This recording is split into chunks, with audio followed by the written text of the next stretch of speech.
Even people who don't watch football throughout the year suddenly become obsessed with football during the World Cup. So, welcome back to Achal Girls Guide to Football, where I make football fun and easy to understand for anyone who's new to the game. And today we are talking about the World Cup 2026. In this episode, we are covering everything that you need to know about the World Cup before the World Cup starts. So, I'll be covering what the World Cup actually is, how the teams actually get there, and what happens in the first phase of the tournament. By the end of this video, you'll finally understand what you're actually watching. On the 12th of June, so let's go. So, the FIFA World Cup is the biggest sporting event on the planet, not just in football, on the planet. It happens once in every 4 years and it brings together national teams from around the world. Not clubs like Real Madrid or Manchester City, but countries. So the players you watch week to week play for their clubs, they actually keep that aside and come and represent their countries in the World Cup. Which means teammates at club level usually becomes rival in international tournaments. So, example, Vinicius Junior and Kylian Mbappe play together in Real Madrid, but during the World Cup they are rivals because Vinicius Junior plays for Brazil and Kylian Mbappe plays for France. And that is the part which makes the World Cup so emotional. Because you're not playing for trophies or league points anymore. You're playing for your country, your fans, your flag. 194 countries enter, 48 of them make it to the actual tournament, and only one of them becomes the winner. This whole thing lasts for around a month. The FIFA World Cup 2026 is hosted across USA, Canada, and Mexico. And it is going to be the biggest one ever. The World Cup is where football becomes cinema.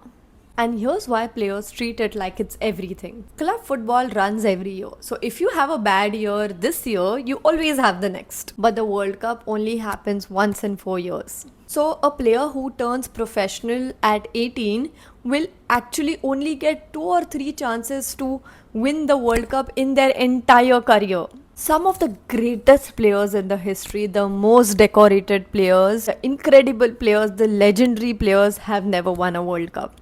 And some players who have average club performances become absolute legend because of that one incredible performance that they had during the World Cup. So one tournament for a month can decide your entire legacy. That's why you see players crying before the matches. That's why you see captains giving speeches inside the tunnel. That's why a penalty miss can sometimes haunt someone for the rest of their lives because it means that much. Okay, so here's the part that actually used to confuse me when I first started watching the World Cup because I used to think countries just show up to the World Cup. As stupid as that sounds, it was true. But that is not what actually happens. So before the tournament actually begins, countries have to earn the spot and that process is called a qualification.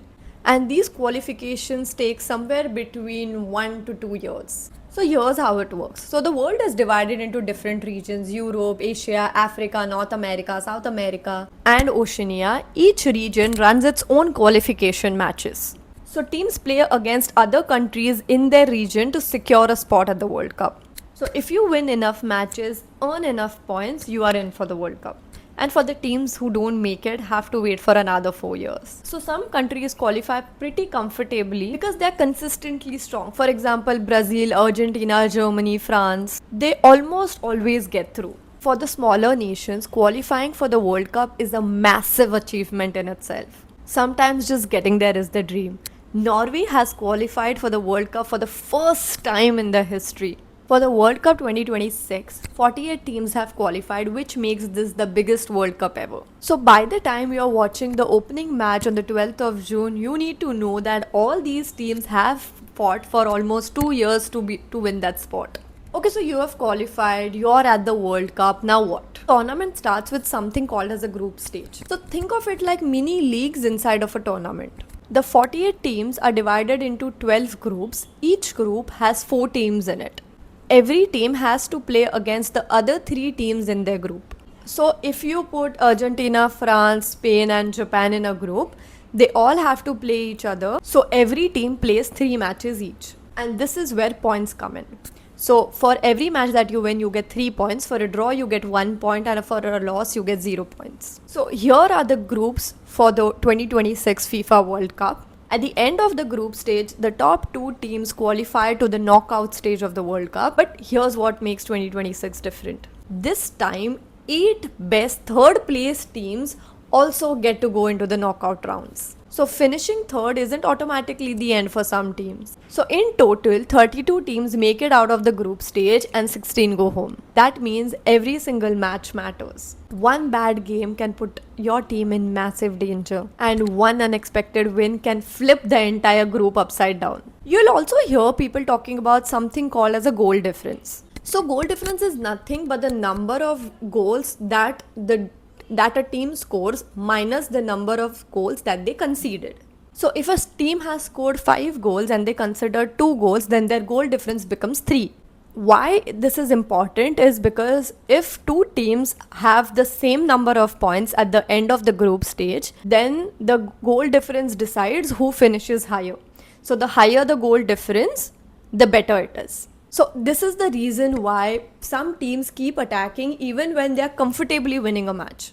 Because one extra goal can be the difference between them being in the tournament and them going home. The final group stage matches are going to be the most chaotic matches you're ever going to watch. Because multiple teams can qualify at the same time.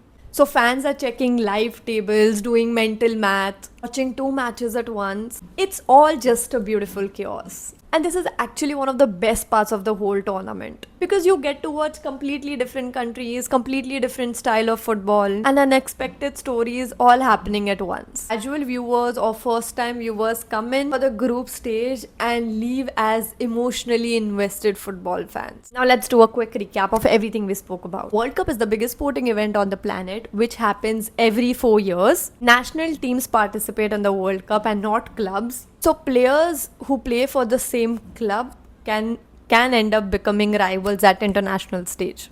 Teams have to qualify for the World Cup. There are World Cup qualifiers held in different regions in the world. You have to fight through countries in your region in order to qualify for the World Cup. This time 48 teams have qualified for the FIFA World Cup. Once you're qualified for the World Cup, you are divided into groups. So there are 12 groups and each group has 4 teams each. Now in the group stage, every team plays the other 3 teams in their groups. So for every match that you win, you get 3 points. For a draw, you get 1 point, and for a loss, you get 0 points. At the end of the group stage, the top 2 teams automatically qualify for the knockout stages. But in the World Cup 2026, 8 best third place teams also qualify for the knockout stages. Once the group stage ends, the knockout stage begins. And this is where it gets truly ruthless. Because one chance and you are done. There are no second chances here.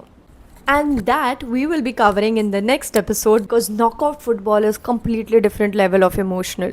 Subscribe if you want to follow along, and drop any questions that you have in the comment section. See you in the next one, when we'll be talking about knockout stages of the World Cup, and we will also discuss the best games of the group stage.